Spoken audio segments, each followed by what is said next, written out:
एक एमएलए वाली पार्टी भी कहती है कि इससे सरकार की उल्टी गिनती शुरू हो जाएगी। अरे भाई, तू जो गणित तो समझा दे। कभी स्कूल तो पास नहीं किया, पर इतना तो जोड़ तोड़ आता ही होगा। कम से कम ये तो बता दो कि किस तरीके से हो जाए। बहुत ही आदर और सम्मान के योग जन नायक जनता पार्टी के वरिष्ठ उपाध्यक्ष बड़े भाई डॉक्टर के.सी. भांगड़ जी, जिला इकाई के अध्यक्ष, पूर्व में रहे विधायक भाई पदम सिंह जी दहिया, आपके पूर्व में रहे प्रत्याशी भाई कुलदीप मलिक जी,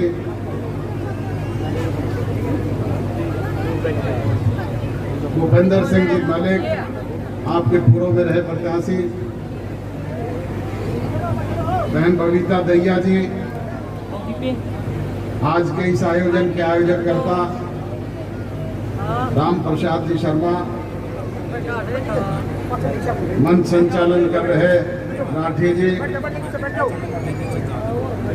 भाई राम मेहर जी और मंच पर विराजमान जन नायक जनता पार्टी के तमाम वरिष्ठ पदाधिकारीगण, हरियाणवी संस्कृति को अपने दम पर जिंदा रखने वाले भाई महावीर गुड्डू जी और उनके कलाकार साथियों, ग्राम निवासी मेरे सम्मानित पिता तुल्य बुजुर्गों, हम उम्र नौजवान दोस्तों, माताओं और बहनों, कृषि प्रधान भारत वर्ष के उज्जवल भविष्य, बच्चों, पत्रकार एवं छायाकार बंधुओं, मेरे से पूर्व वक्ताओं ने, पार्टी के वरिष्ठ साथियों ने आज के हालात और परिस्थितियों से आपको अवगत कराने का काम किया। वहीं पंडित राम प्रसाद जी शर्मा ने आपकी 3 समस्याओं का उल्लेख भी मंच से किया। शर्मा जी, ये समस्याएं आज तक आपकी थी, आज से ये मेरी है और विद इन 15 डेज इनको अमली जामा पहनाने का काम करें।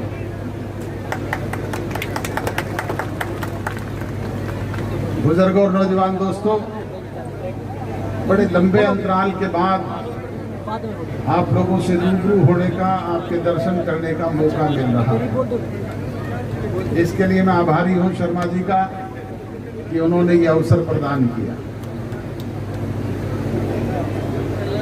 आज जिस तरह के हालात और परिस्थितियां इस देश और प्रदेश की है, उसके बारे में विस्तार से चर्चा करूंगा तो बड़ा लंबा समय लगेगा। प्रचार प्रसार का जमाना है, आप सदैव भुगत भोगी हैं। रोजाना रेडियो, टेलीविजन, अखबार और दूसरे प्रचार साधनों के जरिए पढ़ते, सुनते और देखते भी हैं।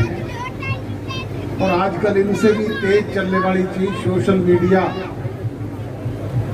ये मोबाइल फोन सबकी जेब में है, जिससे पल पल की सारी जानकारी हमसे भी पहले आपको प्राप्त होती है।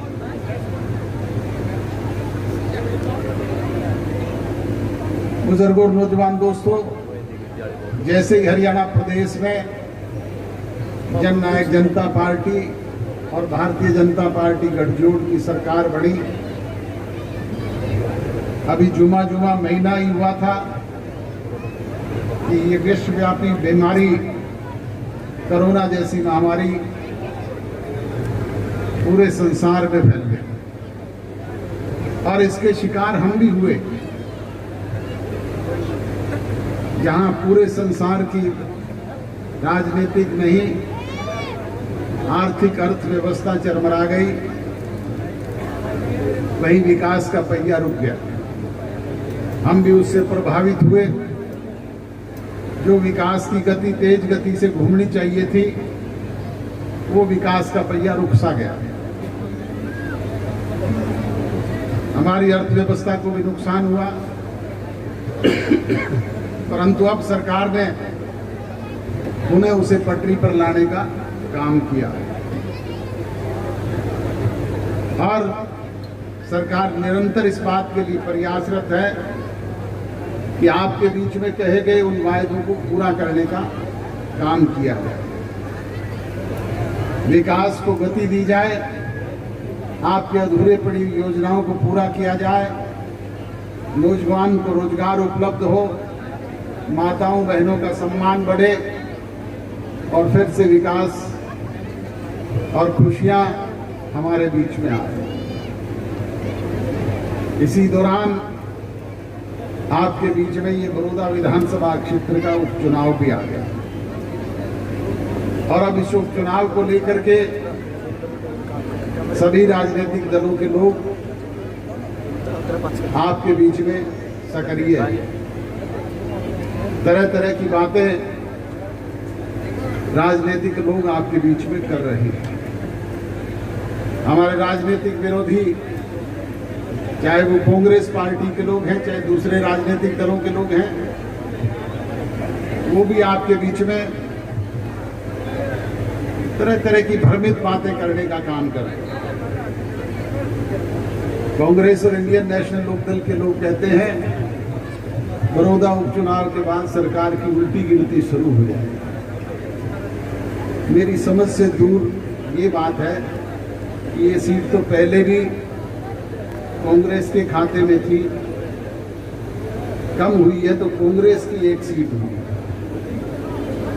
सरकार को इससे क्या फर्क पड़ने वाला है? कैसे सरकार की उल्टी गिनती शुरू हो जाएगी? एक एमएलए वाली पार्टी भी कहती है कि इससे सरकार की उल्टी गिनती शुरू हो जाएगी। अरे भाई, तू जो गणित तो समझा दे। कभी स्कूल तो पास नहीं किया पर इतना तो जोड़ तोड़ आता ही होगा। कम से कम ये तो बता दो कि किस तरीके से हो जाए। आपके पास संख्या बल है क्या? आपके पास कौन सा तरीका है? कम से कम पब्लिक के बीच में क्लियर कर दो, हमारे बीच में नहीं। इस तरह की बेबुनियाद बात करके लोगों को भ्रमित करने का काम करना। तो जरूरत है आज ऐसे लोगों से सजग, सावधान और सचेत होकर के अपने हिमायती को पहचानने की कि कौन लोग आपके हितैषी हैं, कौन आपके दुख दर्द के साथी हैं। बुजुर्गों और नौजवान दोस्तों, लच्छेदार भाषण देने वाले लोग तो बहुत आएंगे, बड़े बड़े सबजबाग दिखाएंगे, बड़ी बड़ी बातें करेंगे, बड़ी बड़ी जुमले आपके बीच में उछालने का काम करेंगे, परंतु जब कभी कुछ करने का अवसर आया तो कभी कुछ किया क्या? भाग के 3 बार। आज वो लोग फिर उसी तरह की बातें करके हमें भ्रमित करके अपना राजनीतिक मकसद हल करना चाहते हैं, अपनी राजनीतिक रोटियां सेकना चाहते हैं। तो जरूरत है ऐसे लोगों से सजग और सावधान होकर के, संगठित होकर के इस चुनाव के जरिए उनको सबक सिखाने, ताकि सीधे तौर पे सरकार में आपकी भागीदारी हो। जब सीधे तौर पे सरकार में आपकी भागीदारी होगी तो निश्चित तौर पे कल आपका है कोई भी ताकत उसे रोक नहीं पाएगा। आपके जहां बच्चों को रोजगार मिलेगा, वही माताओं बहनों का सम्मान बढ़ेगा, विकास का पहिया तेज गति से घूमेगा। आपके बीच में अधूरी पड़ी योजनाओं को अमली जामा पहनाने का काम आपका विधायक सरकार में रह करके सरकार का नुमाइंदा बनकर के करने का काम करेगा। यही गुजारिश और विनती करने के लिए आपके बीच में हाजिर हुए। आप इस उमस और गर्मी के मौसम में इतनी बड़ी तादाद में यहाँ एकत्रित हुए, मुझ जैसे साथी की बात सुनी आपने, जो यहाँ पहुँचने पर हौसला बढ़ाया, जो मान सम्मान, जो प्यार मुझे दिया, जो प्यार भरे पुष्प भेंट किए और जो सम्मान सूचक पगड़ी गांव की तरफ से आपने मेरे सर पर रखी, उसके लिए आपका शुक्रगुजार हूँ, आपका आभारी हूँ, आपका धन्यवाद। मेरी रगों में भी चौधरी देवीलाल जी का खून है, मुझे गर्व है इस बात। जब तक ये खून गर्म होकर के मेरी रगों में दौड़ेगा, आपके दी हुई सम्मानित पगड़ी पे कोई आंच और दाग नहीं लगने दूंगा, इसे झुकने नहीं।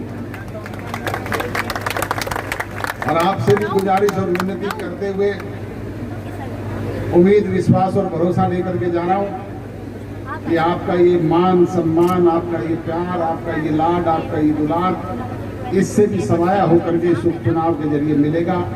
आप सबका बहुत बहुत धन्यवाद। जय हिंद।